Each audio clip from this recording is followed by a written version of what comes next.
तो आज हम इस वीडियो में सीबीएसई क्लास 10 के मैथमेटिक्स के chapter wise most important formulas देखने वाले हैं। ये मानो या फिर वन शॉट रिवीजन करने वाले हैं इस वीडियो में। ठीक है, फार्मूला रिवीजन सीरीज हो गई। ठीक है, तो सबसे पहले यहाँ पर आपका चैप्टर फर्स्ट है रियल नंबर। तो रियल नंबर में ज़्यादा कुछ नहीं है, तो आपको पता ही होगा, natural number, whole number, rational number, real number, how to found HCF, LCM, you know. ठीक है, तो ये सब तो आपको पता ही होगा। ठीक है, एंड चलते हैं नेक्स्ट पॉलिनोमियल्स। तो वी नो दैट पॉलिनोमियल्स में ये आपको फॉर्मूलाज वगैरह भी पता होगा, ए प्लस बी का whole square, A minus B, X minus A x plus B, ये सारे X plus A x plus B. ठीक है, and then A square minus B square, A cube minus B cube, A cube plus B cube, A plus B का whole cube, and then A minus B का whole cube. तो यदि आपको नहीं पता है, वैसे कि आपको ये सारे के सारे फॉर्मूला आपको पता होना चाहिए। यदि आपको ये फॉर्मूला पता है तो आपका पॉलिनोमियल चैप्टर आपका कहीं पर भी नहीं गया। ठीक है, तो यहाँ से आपका पॉलिनोमियल वाला चैप्टर समाप्त हो जाता है। ठीक है, तो एंड इसके अंदर ये भी है कि जो अल्फ़ा बीटाज है, यहाँ अल्फ़ा बीटा यानी जीरोज निकालते हैं अपन क्वाड्रेटिक इक्वेशन की। जैसे मान लो product of zeros and sum of zeros. Sum of zeros क्या होता है? Minus B upon A, and product of zeros क्या होता है? C upon A. ठीक है, हाँ, D you know. And then zeros of cubic polynomial, तो ये भी आपको पता होगा। ठीक है, ये आपको पता होना चाहिए, इसमें से 100% एक ने क्वेश्चन आता है। ठीक है, तो ये आपको पता होना चाहिए कि जो क्वाड्रेटिक पॉलिनोमियल इक्वेशन होगी तो उससे हम जीरोस कैसे निकालते हैं, और क्यूबिक पॉलिनोमियल इक्वेशन होगी तो हम इसके जीरोस कैसे फाइंड करते हैं। ठीक है, अल्फा प्लस बीटा यानी सम ऑफ जीरोस कर दो तो ये फॉर्मूलाज होते हैं, एंड ये कर दो तो ये फॉर्मूलाज होते हैं। ये आपको ये फॉर्मूलाज आपको पता होना चाहिए पॉलिनोमियल चैप्टर से। ठीक है, अब आ गया थर्ड चैप्टर आपका। थर्ड चैप्टर क्या है? Pair of linear equation in two variable. ठीक है, तो इसमें लीनियर इक्वेशन वन वेरिएबल क्या होता है? A x plus B. ये क्या लीनियर इक्वेशन वन वेरिएबल है। ठीक है, and equal to not zero, and A and B are real number. And the linear of equation two variable. Two variable यानी कि इसमें दो वेरिएबल है, यानी एक तो एक्स है और एक वाई, यानी कि टू वेरिएबल हो गया। And A and b not equal to zero, and a b c are real number, तो ये टू वेरिएबल हो गया। And linear equation in three variable, यानी इसके अंदर थ्री अल्फ़ाबेट्स आ जाएंगे, a x plus b y plus c z. ठीक है, and a b c is not equal to zero, and a b c d are real number. ऐसे ही और हो सकते linear equation for variable, five variable, you do you know that. And आपको ये सब कुछ तो पता ही होगा, ये कंडीशन है उसकी आपके थर्ड चैप्टर से। ठीक है, लीनियर इक्वेशन वाले चैप्टर से। अब देखते हैं फोर्थ चैप्टर। तो फोर्थ चैप्टर का नाम क्या है अपना? Quadratic equation.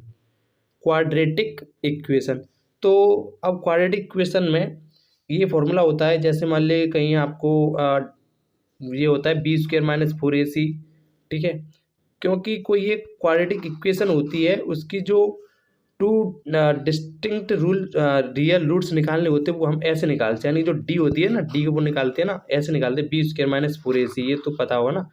And two equal roots होंगे तो B square minus four A C, and no real roots होंगे तो जो डी होगा अपना, जो डिस्टिंक्ट होगा वह लेस देन जीरो से होगा, और कॉन्सिडेंट रूट होगा तो इक्वल होगा, जो डिस्टिंक्ट रियल रूट होगा वो इक्वल टू जीरो होगा, एंड ये तो ग्रेटर देन जीरो से होगा ही होगा। ठीक है, ये तो आपको स्कूल में सर ने आपको बताया ही होगा। ठीक है, अब नेक्स्ट चैप्टर है आपका arithmetic progression, AP, GP, HP। ठीक है, AP ये तो आपका फॉर्मूला पता होगा कि जो n निकाल दिया, nth टर्म निकालते हैं AP के, तो a plus n minus one d formula है। एक sum of the nth term in AP, तो s n equal to n upon two, and two a plus n minus one into d, तो ये अपना सम of nth term निकालना हो गया। और sum of all term in AP, तो इसका फॉर्मूला होता है n upon two a plus l. ठीक है, अब सिक्स चैप्टर। तो सिक्स चैप्टर क्या है? ट्रेंगल्स।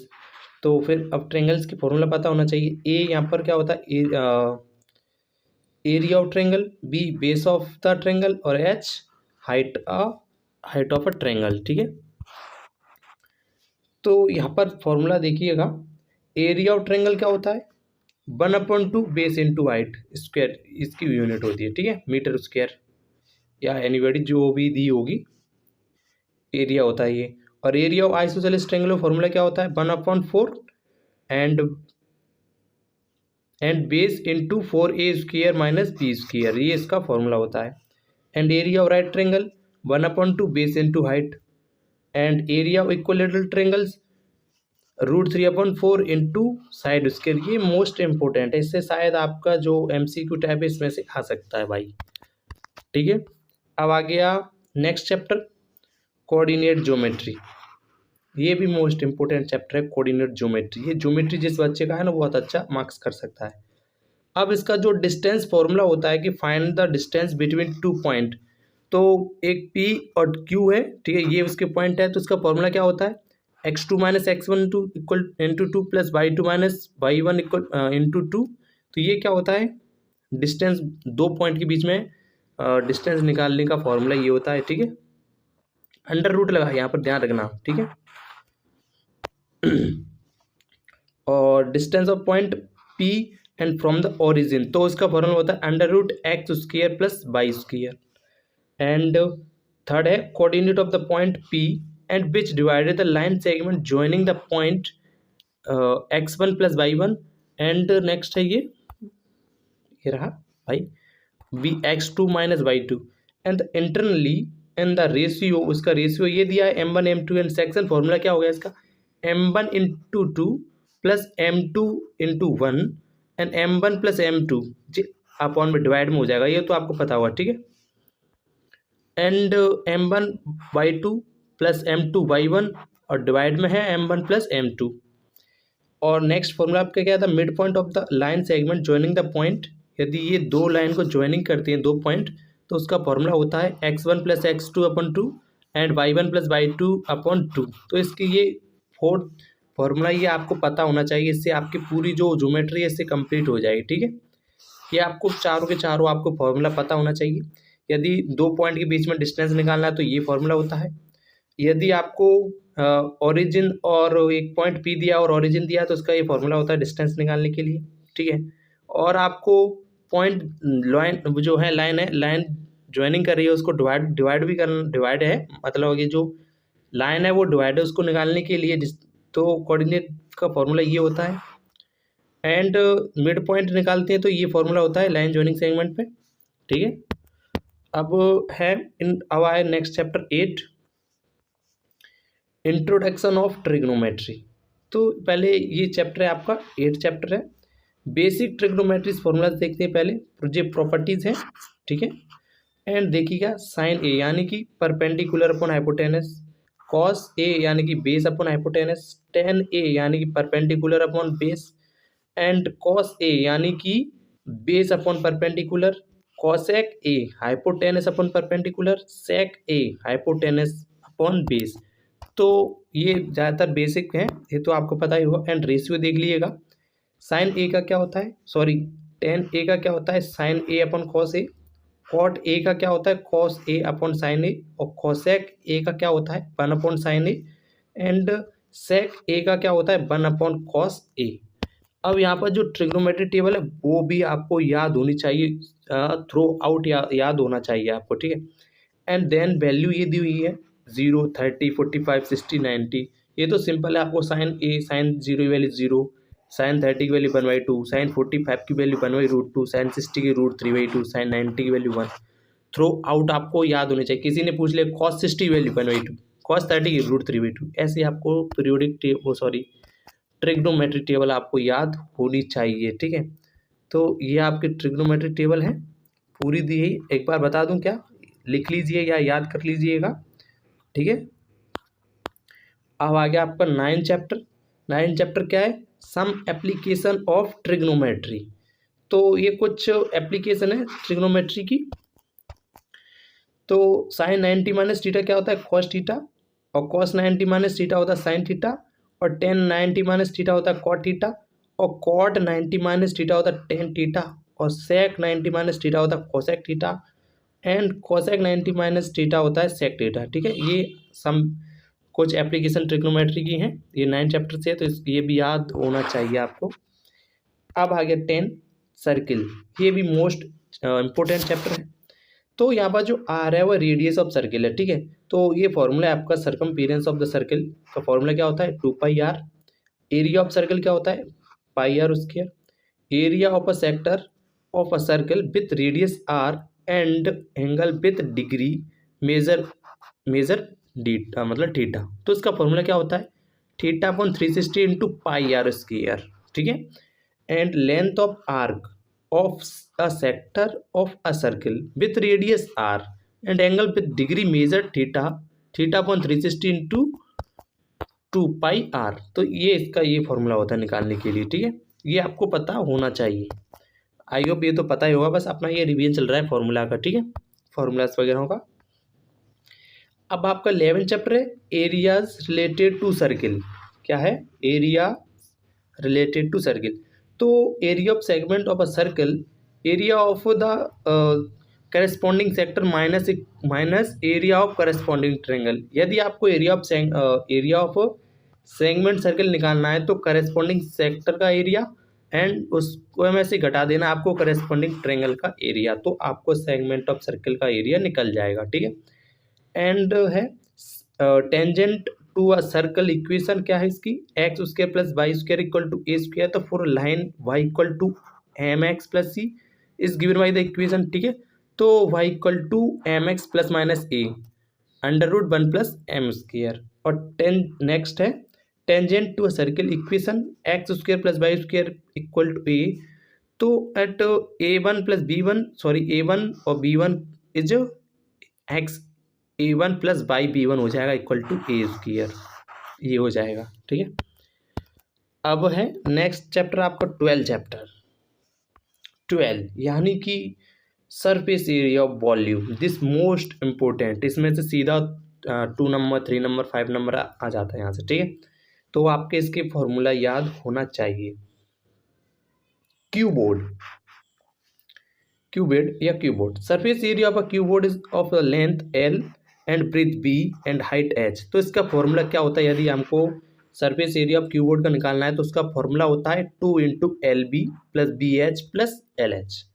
यदि lateral surface area of cuboid निकालना है तो 2 into L plus B into H. तो इसका ये फॉर्मूला होता है, ठीक है। यदि आपको लेटरल सरफेस एरिया निकालना है तो, यदि सरफेस एरिया क्यूबोर्ड निकालना है तो 2 into LB plus BH plus LH। अब आ गया cube, surface area of cube 6 into L² where L is a length, यानी कि 6a² भी कह सकते हैं, ठीक है। a यानी कि length, you know. And lateral surface area of cube 4 into L², L is the length and volume क्या होता है L², क्यूब का वॉल्यूम ऑफ क्यूब L²। तो ये होता है, यहाँ पर मुझे अभी डाउट लग रहा है वॉल्यूम ऑफ क्यूब, ये इसका वॉल्यूम ऑफ क्यूब L³ होता है भाई, ठीक है। यहाँ पर शायद गलत लिखा है भाई।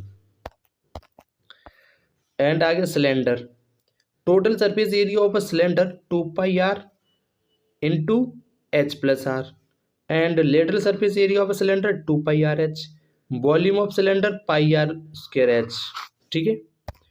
अब आ गया कॉन का क्या फॉर्मूला है, lateral surface area of cone πrl, total surface area of cone πrl plus r and volume of cone 1/3 πr²h and volume of a frustum of a cone, frustum ये दिख रहा है, ये फ्रस्टम होता है, ठीक है। 1/3 πh r12 plus r22 plus r1r2, ठीक है, ये इसका फॉर्मूला होता है। अब आ गया भाई स्फीयर,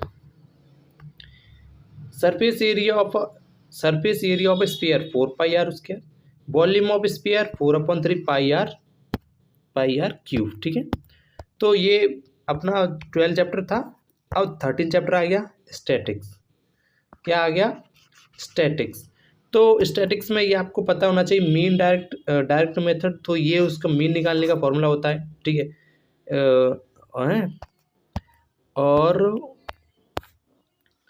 और ये मीन मेथड है यहाँ पर निकालने का। ये आपको याद हो, पता होना चाहिए, ठीक है। इसमें से आपको डायरेक्ट 4 नंबर का आता है 13 और 14 चैप्टर में से, ठीक है।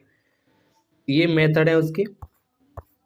ये मोड मोड कैसे निकालते हैं, मोड का फॉर्मूला है, मोड है ये, ठीक है। L plus F one minus F0 और 2F1 minus F0 minus F2 into H, ठीक है। ये आपको पता होना चाहिए। यहाँ पे लिखा एल क्या है, एच क्या है, F1 क्या है, F0 क्या है और F2 किसे इससे डिनोटेड करते हैं। आपको ये पूरी PDF आपको ये है, सेक्शन फार्मूलाज चैप्टर वाइज है आपका। ये आपको मेरे टेलीग्राम चैनल पे मिल जाएगा, वहाँ पर आप जाकर टेलीग्राम ज्वाइन जरूर कर लें, लिंक आपको डिस्क्रिप्शन में मिल जाएगा। पूरे का पूरा आपको ये PDF मिल जाएगा, ठीक है। तो ये मीडियम निकालने का फॉर्मूला है, यहाँ से हम मीडियम निकाल सकते हैं। अब आ गया प्रोबेबिलिटी। तो ये probability, the theoretical classical probability of an event E and written by P E define as, ठीक है। तो पी क्या होता है, number of the outcome favourable to E, number of all possible outcome of the experiment where be is assume that the outcomes of the experiment are equally like. यानी कि यहाँ पर बात करेंगे जो प्रोबेबिलिटी ऑफ श्योर इवेंट होता है वो 1 होता है, प्रोबेबिलिटी का कहीं भी है, ठीक है। And probability of the impossible event होता है 0। और इसको याद रखना, ये आपको MCQ में जरूर पूछा जाएगा, ठीक है। जो probability of a sure event होता है वो कितना होता है, 1 होता है, ठीक है। And the probability of an event E, number of P क्या होता है यहाँ पर देखिए, ये पूछ सकता है आप। 0 से लेकर 0 से पी होगा जो 1 से लेस देन हो सकता है और इक्वल हो सकता है, और 0 से ग्रेटर देन होगा और इक्वल हो सकता है, ठीक है। तो यहाँ पर आपका ये आपके सेक्शन वाइज चैप्टर, यहाँ पर चैप्टर वाइज फॉर्मूलाज हमने यहाँ पर रिवीजन कर लिए है। यदि आपको पूरा चाहिए, आपको मेरा टेलीग्राम चैनल जरूर ज्वाइन करें, ठीक है। टेलीग्राम जाकर